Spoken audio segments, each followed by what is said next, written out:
El título es Sirviendo con las botas puestas. Y yo dije, ay, no me sonaba algo que yo hubiera escuchado en la Biblia.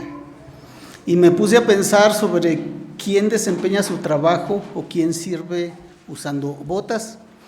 Y pues divagué desde los médicos que se ponen unas botas para entrar al quirófano, la gente que trabaja en carnicerías, que usa botas de plástico, no sé, me imaginaba muchas cosas, hasta caricaturas, ¿no? Como el gato con botas, algo así. Dije, pues ¿a qué se refiere sirviendo con botas? Y voy al pasaje y veo que es este pasaje, Nehemías 4 del 15 al 18.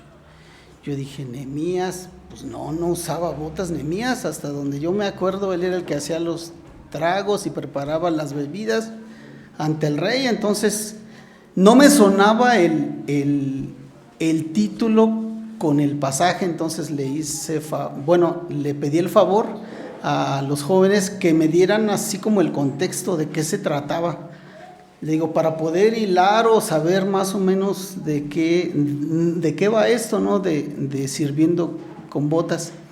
Entonces ya me hicieron favor de pasar los 4 bosquejos y me di cuenta que había una semejanza con el soldado que se prepara, que se entrena, en primer lugar. El segundo es el que sirve, el que trabaja. Y este tema de sirviendo con las botas puestas habla de la perseverancia que tiene que hacer. Ya estando en un lugar, ya estando fijo, estando trabajando, tiene que servir y tiene que mantenerse. Por eso habla de estar con las botas puestas. Y entonces dije, bueno, como que ya me está tomando un poquito más de sentido el pasaje. Entonces, este pasaje nos habla de una persona que yo pienso que un tema a lo mejor un poquito más acorde sería el ejemplo de Nehemías en la perseverancia, porque nos muestra una actividad muy ardua que tiene él que realizar. Entonces es muy difícil el trabajo que él hace. Buscando un poquito esta idea para desarrollarla, que es la perseverancia en el servicio, busqué algunas definiciones que me dieran así como más luz sobre qué es la perseverancia. La Real Academia dice que es mantenerse constante o durar permanentemente en algo. Otra definición que me gustó bastante es sostener el compromiso, el interés y la voluntad de llevar a cabo cierto propósito. Esta como que me gustó un poquito más porque no solo habla de la constancia, sino de que tenemos que tener el mismo ánimo. Cuando empezamos algo, seguir con la misma intención, con la misma intensidad. Si lo transportamos, no sé, a un ámbito más familiar o, por ejemplo, en el ámbito sentimental, cuando se conquista a la amada, pues al principio le echamos todas las ganas, las flores, y sobre todo ahorita en esta época. Pero conforme va pasando el tiempo ya no es la misma atención, ya como que ya no es lo mismo, ya no abrimos tanto la puerta, ya no damos tantas flores, ya no traemos serenata. Y esta definición dice eso: sostener el compromiso y el interés, que nosotros sigamos manteniendo la misma constancia, lo que la Biblia nos dice como el primer amor, ¿no? Que le dice, usted sí, sé que amas, eres fiel, pero ya no es tu amor como al principio, que le dice Dios a la iglesia a una de las iglesias en Apocalipsis. Entonces, esta definición me gustó mucho sobre la constancia. Ya si buscamos esta palabra en la Biblia, vamos a ver que es muy usada. Me llamó mucho la atención, por ejemplo, los voy a invitar a que abran sus Biblias Y vamos a buscar en el libro de los Hechos.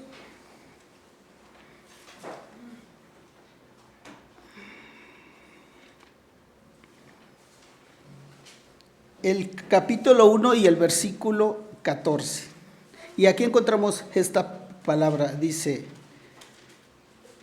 y todos estos perseveraban unánimes en oración y ruego, con las mujeres y con María, la madre de Jesús, y con sus hermanos. Aquí nos habla de una práctica que tenía la iglesia del primer siglo, que estaban perseverando. El otro pasaje donde nos habla es en el capítulo 2, 42, dice así: y perseveraban en la doctrina de los apóstoles, en la comunión unos con otros, en el partimiento del pan y en las oraciones. Aquí también nos habla de la práctica o de la costumbre que ellos tenían de perseverar en algo. Y el último pasaje está aquí también en en Hechos, el capítulo 13, versículo 43. Dice la palabra: y despedida la congregación, muchos de los judíos y de los prosélitos piadosos siguieron a Pablo y a Bernabé, quienes hablándoles les persuadían a que perseverasen en la gracia de Dios. Lo que podemos ver así a simple vista de este pasaje es que la perseverancia era una práctica común en aquella iglesia. Siempre estaban perseverando. Entonces, me di a la tarea de buscar un poquito lo que el Señor Jesús hablaba sobre la perseverancia. Les voy a invitar a que busquen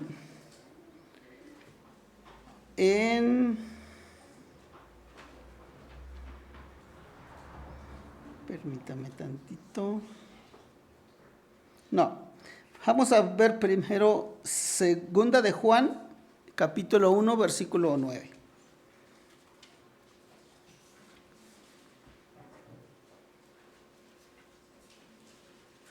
Segunda de Juan 1, 9. Este pasaje me llamó mucho la atención porque dice: cualquiera que se extravía y no persevera en la doctrina de Cristo, no tiene a Dios.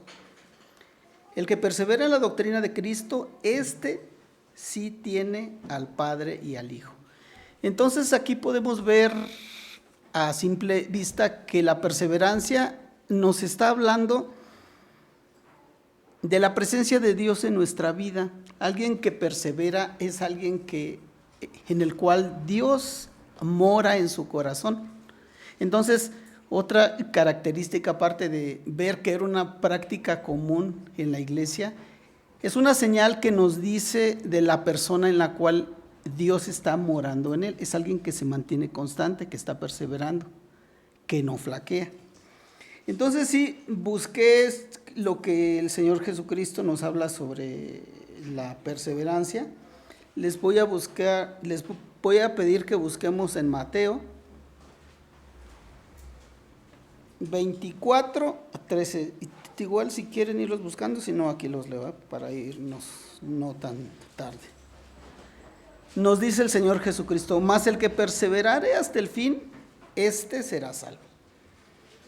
Y son más o menos las mismas palabras en el libro de Marcos, capítulo 13 y versículo 13. Dice así: y seréis aborrecidos de todos por causa de mi nombre, mas el que perseverare hasta el fin, este será salvo. Entonces, lo que yo pude ver en estos pasajes de la Escritura es que además de ser una práctica común dentro de la iglesia y de ser una señal de que manifiesta la presencia de Dios, la perseverancia nos garantiza también tener un buen éxito al final. Cuando nos presentemos ante Dios, la gente que será elogiada, que será reconocida por Dios, es la gente que perseveró hasta el fin. Entonces, estos dos pasajes nos hablan mucho de la importancia de perseverar, de mantenernos y no desviarnos, como dicen algunos que empiezan. Pues hay muchas parábolas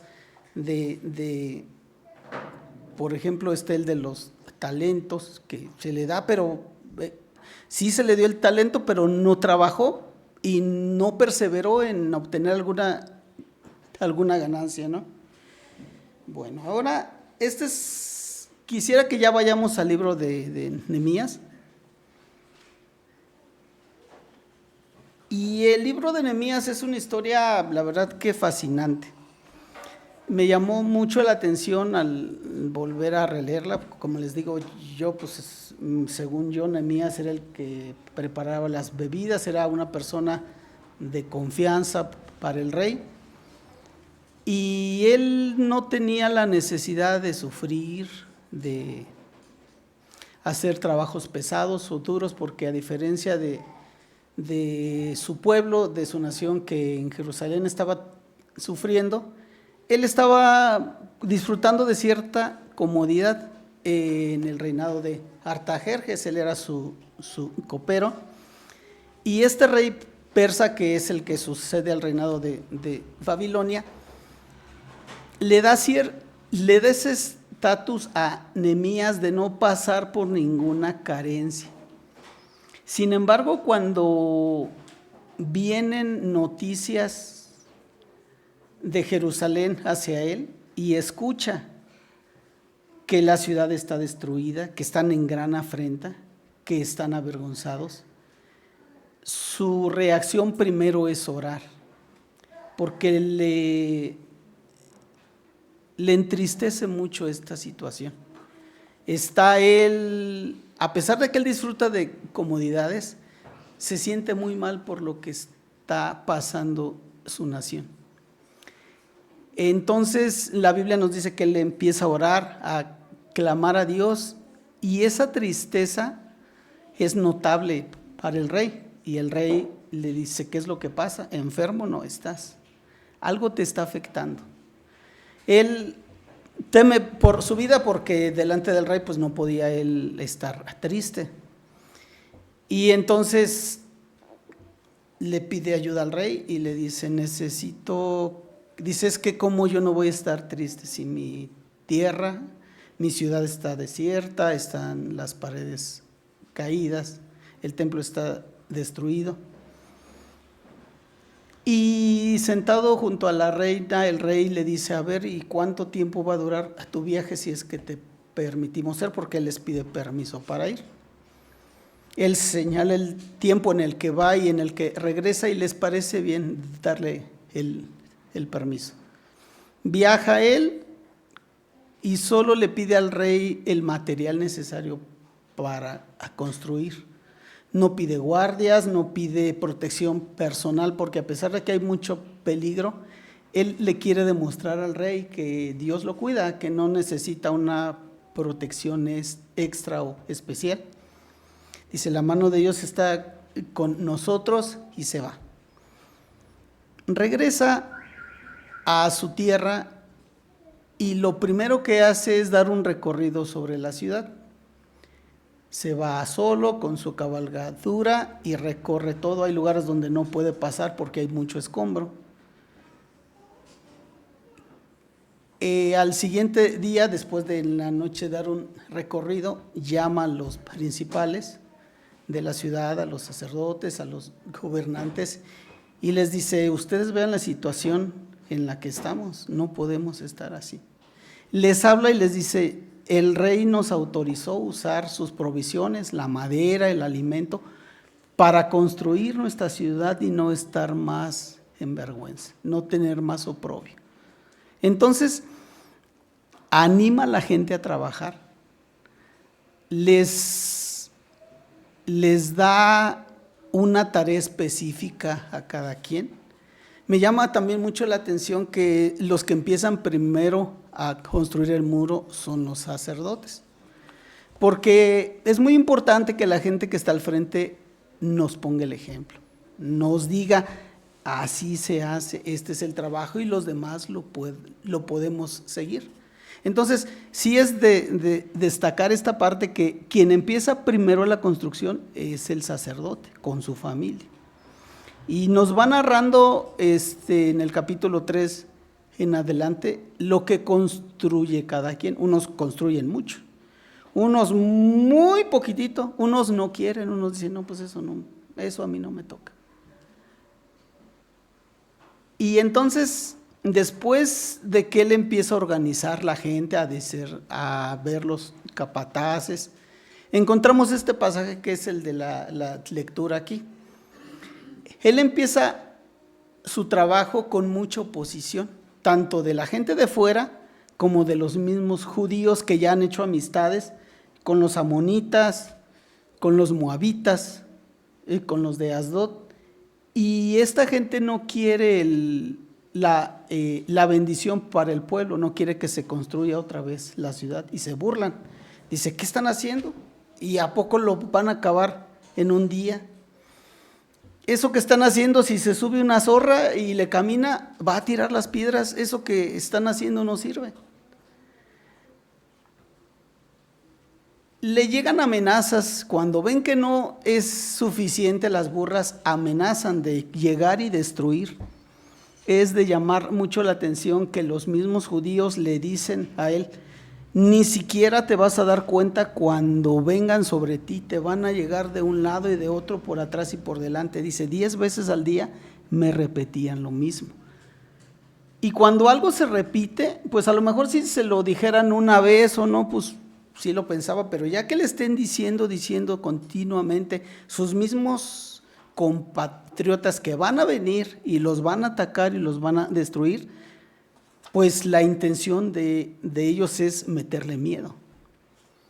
Entonces él hace esto, le dice a su gente, nos vamos a preparar por si nos atacan, vamos a tener en una mano la espada y en otro nuestras herramientas para construir. Y dice, y mi gente y yo vamos a estar aquí trabajando, solo nos vamos a quitar la ropa para bañarnos y de día y de noche va a haber guardias. Entonces, cuando se dan cuenta los enemigos que su plan de venir y agarrarlos desprevenidos no funcionó porque ellos se prepararon, dice, bueno, pues vamos a trabajar. Ya que no nos atacaron, ya que Dios nos avisó, vamos a dejar ya muy pocos guardias y nosotros a trabajar. Esta obra que él hace, que era una obra que posiblemente pudo llevar meses, la termina él en 62 días, algo que es maravilloso para los mismos enemigos, y ellos mismos reconocen y se sorprenden que fue la mano de Dios quien construyó, porque ellos eran pocos, eran esclavos, no tenían los medios para hacer una obra tan grande, había mucho escombro. Sin embargo, la manera de organizar y de preparar de Nehemías hizo que esta obra se hiciera en tiempo récord, porque trabajaban de día y de noche. Entonces ellos mismos se sorprenden y dicen, pues realmente esto lo hizo Dios, no pudieron hacerlo ellos solitos. Mientras se está construyendo el muro, hay dos actividades que destaca la Biblia que hace Nehemías. Una de ellas es resolver una injusticia que estaba pasando. Había muchas personas que debían dinero, no podían redimir y rescatar a sus familiares que estaban siendo esclavos, no tenían tierras para pagar, debían el alimento y se los debían tanto a los extranjeros como a los mismos de su pueblo. Gente de los judíos que les iba bien, tenían de esclavos a sus parientes, a sus conciudadanos. Y Nehemías se molesta y dice, nosotros con mucho trabajo, con mucho sacrificio, hemos rescatado a los que están de esclavos afuera y ustedes se esclavizan entre ustedes mismos. ¿Cómo es posible eso? Y entonces les hace jurar de que tienen que perdonar todas las deudas. Pues es que ¿cómo es posible que no tienen ni para comer? Tenemos un trabajo muy arduo y la gente está preocupada por comer. Está preocupada porque su hijo es esclavo, porque su hija la pueden maltratar y somos la misma familia, somos la misma sangre. Entonces les dice, esto que están haciendo no está bien. Entonces mientras está haciendo la obra, él busca que la gente perdone las deudas que había. Otra cosa que también es muy importante y muy necesaria que él hace es una limpieza de la gente que no debía estar ahí.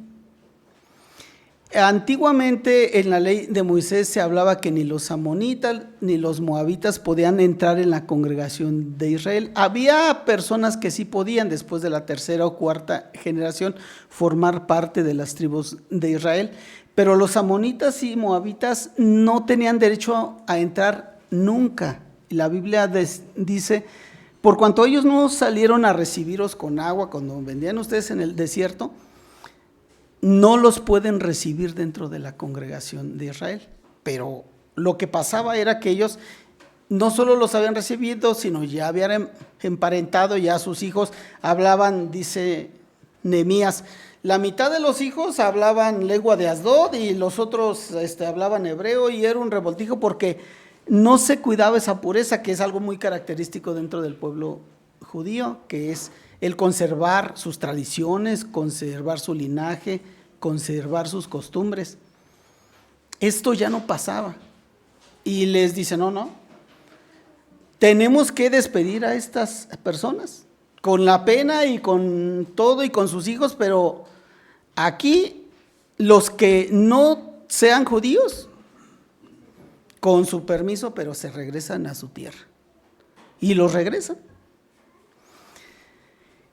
Después, cuando terminan la obra, llama a la gente, a los dirigentes, y celebra la Pascua.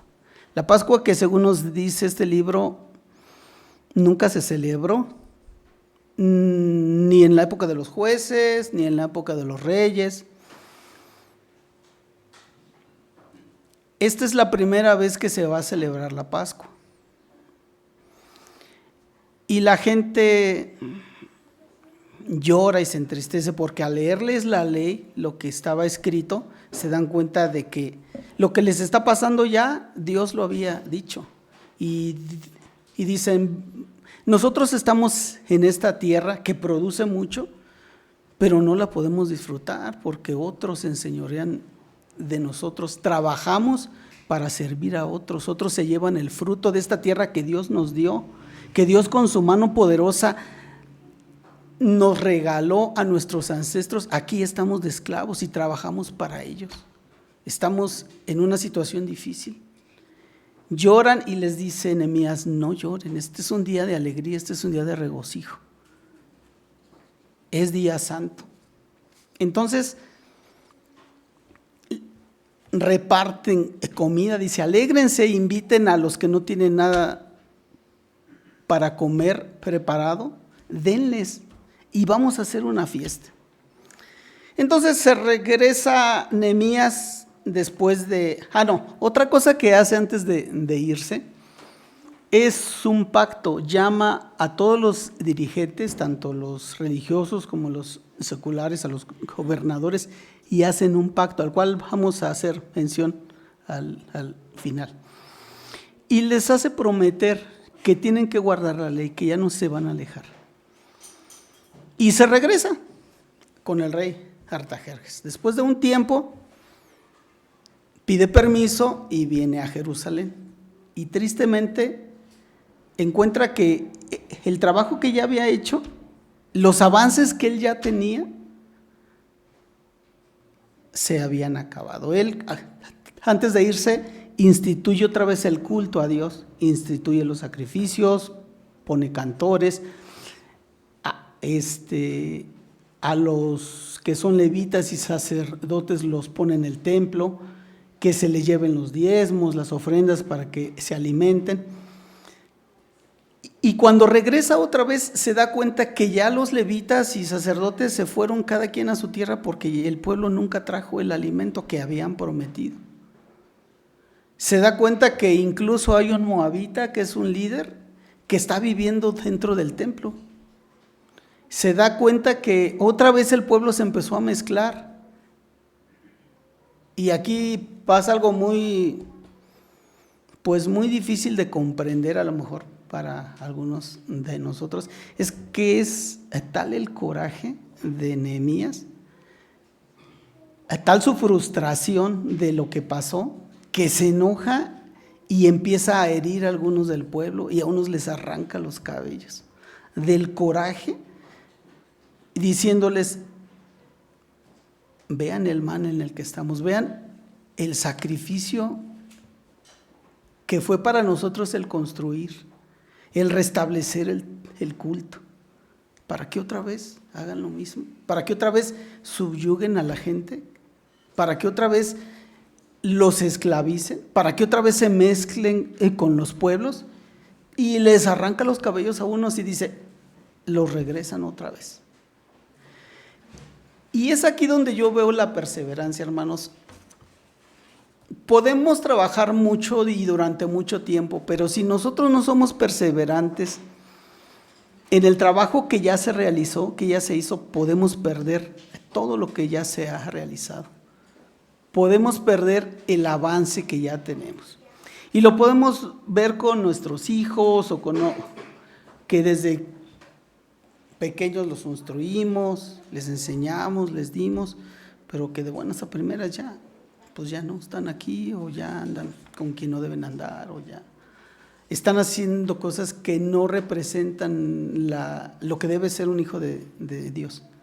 Entonces, Nehemías aquí nos está mostrando que hay que sentar las bases. No solo es limpiar, no solo es acomodar, no solo es santificar, no solo es restablecer el culto, sino sentar las bases para que esto perdure, para que esto no se acabe. Porque muy difícilmente y en mucha oposición ellos lograron restablecer otra vez el culto. Entonces, él está muy molesto y dice: esto no lo podemos tolerar, no podemos dejar que esto pase. Entonces, la perseverancia, que es el tema que nos está ocupando, nos habla de eso. Tenemos un refrán nosotros que dice: el que persevera alcanza. Hablando de que si alguien es persistente y se aferra ahí, tarde o temprano consigue su objetivo. Tarde o temprano logra aquello en lo cual ha perseverado. La Biblia nos pone muchos ejemplos. Por ejemplo, el apóstol Pablo nos habla sobre un atleta, ¿no?, que se abstiene de todo y practica para lograr la corona, una incorruptible, dice. O también nos pone el ejemplo de un soldado que tiene que estar a las órdenes de su amo y tiene que mantenerse recto.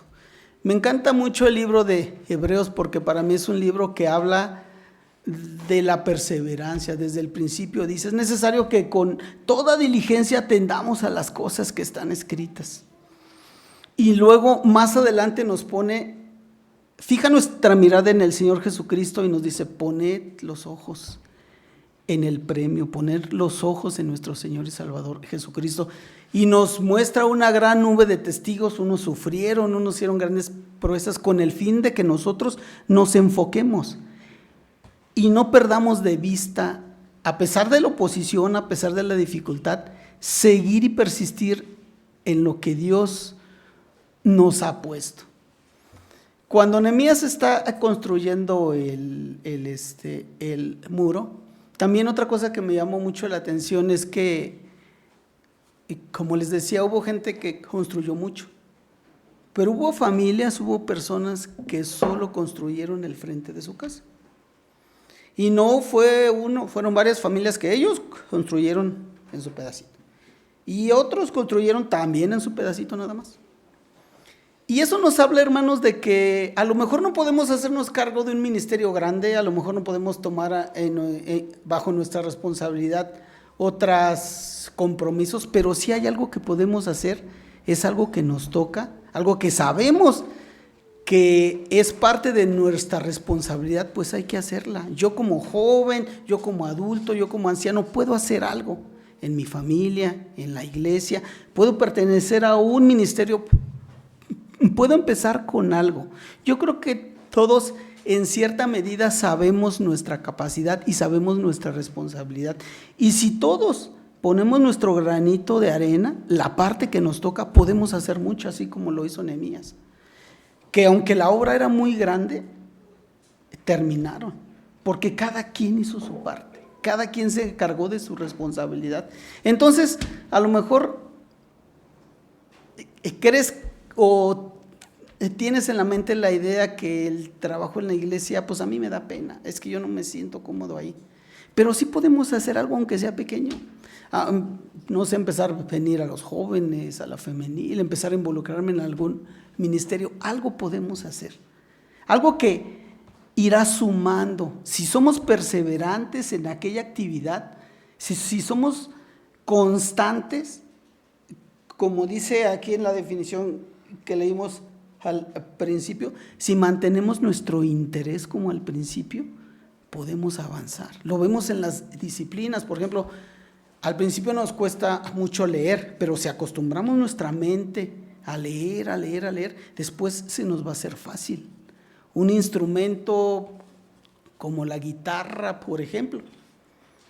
Ahorita que esté el 14 de febrero y que en mi época para conquistar a las muchachas decía, pues yo le voy a cantar una canción, ¿no? Y empezando febrero, a ver, yo quiero que me enseñes a tocar, amigo. Y el amigo dice, pues sí, a ver, apréndete las partes de la guitarra. Yo quiero tocar, no quiero aprenderme las partes. ¿A poco si manejo un carro me tengo que aprender las partes del motor? No, pero aquí sí es necesario que te las aprendas. ¿Y por qué? Pues porque tienes que saber que el dedo 1 va en el traste 1 y en la cuerda 2, y así tienes que aprenderte los trastes, tienes que aprenderte las cuerdas y las posiciones, porque si no, ¿cómo vas a aprender? Ya está el muchacho que quiere conquistar a la novia, empieza.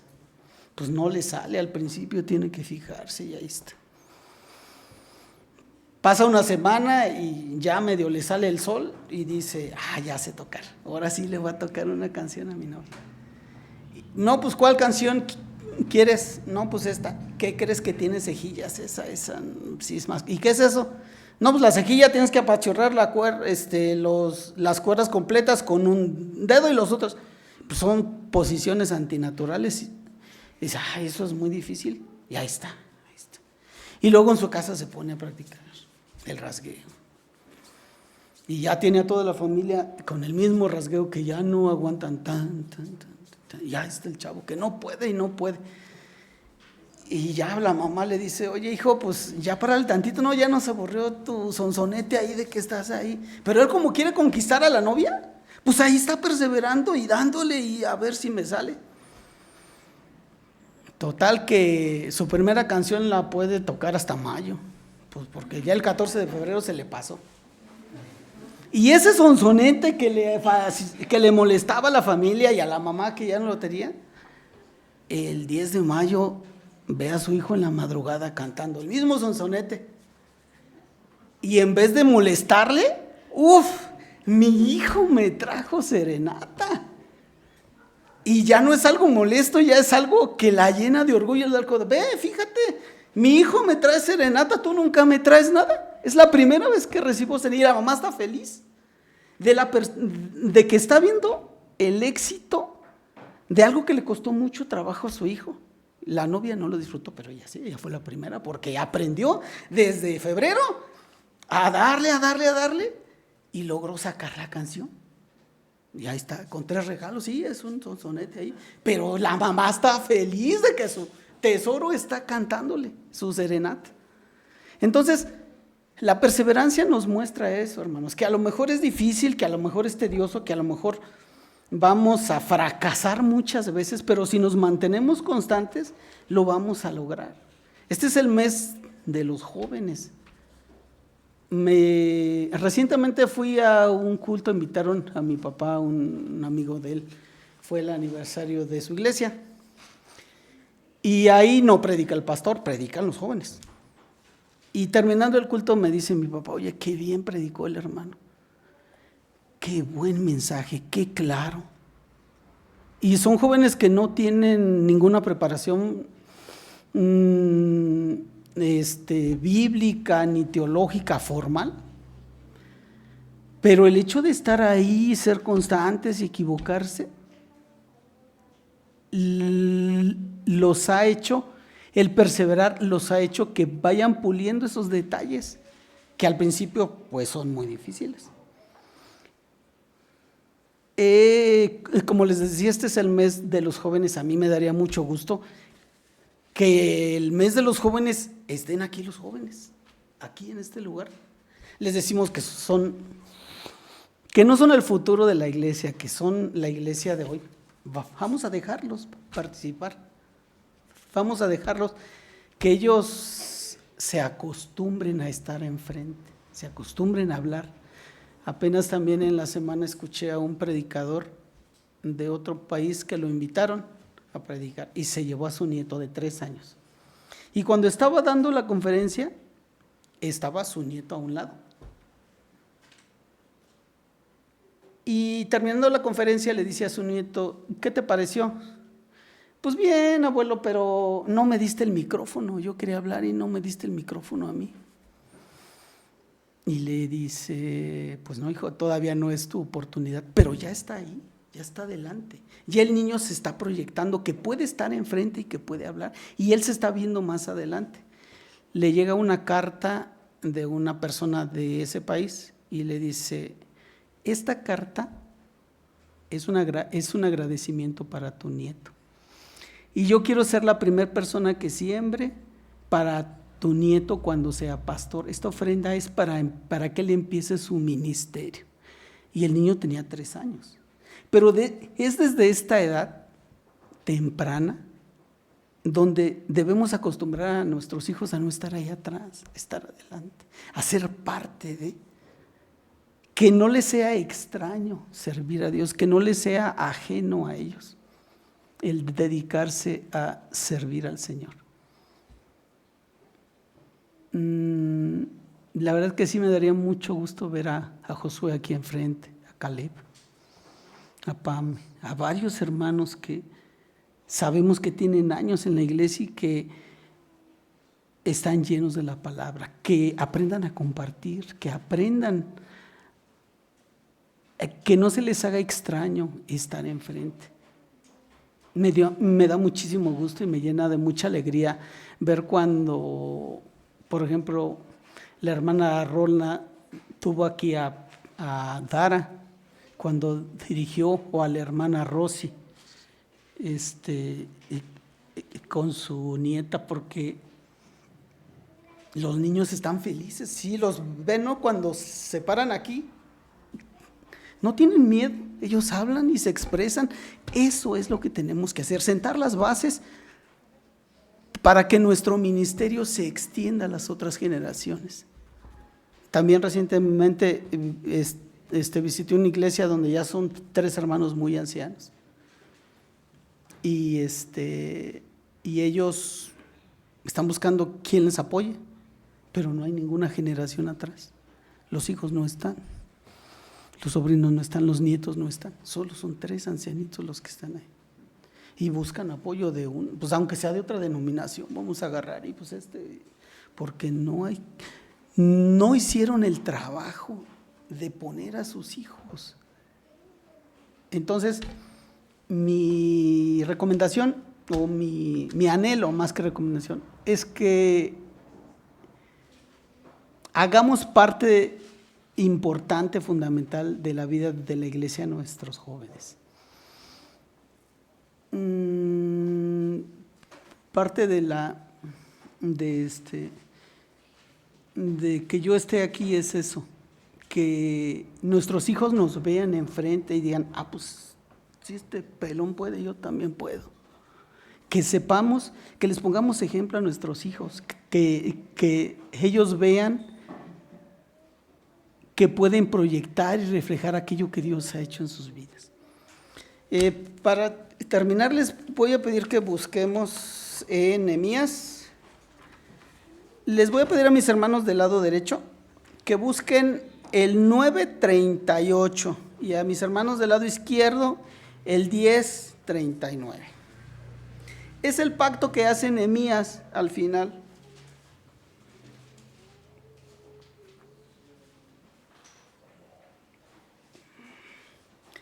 Nehemías 9, del 38, mis hermanos de la derecha, o sea, de este lado. Y mis hermanos de la izquierda, Nehemías 10, 39.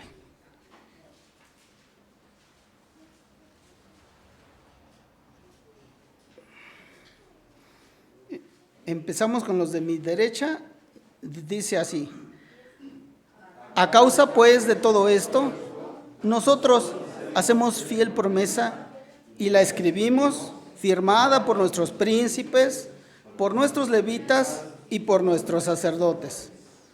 Vamos a ver qué es lo que prometen. Está en el siguiente capítulo, pero es una lista muy larga de nombres y todo. Vamos a leer el último versículo. Dice: porque a las cámaras del tesoro han de llevar los hijos de Israel y los hijos de Leví la ofrenda de grano, del vino y del aceite. Y allí estarán los utensilios del santuario y los sacerdotes que ministran, los porteros y los cantores. Y no abandonaremos la casa de nuestro Dios. Que esto sea un pacto que hagamos nosotros mismos, el no abandonar, hermanos, la casa de nuestro Dios. Que el Señor les bendiga a todos.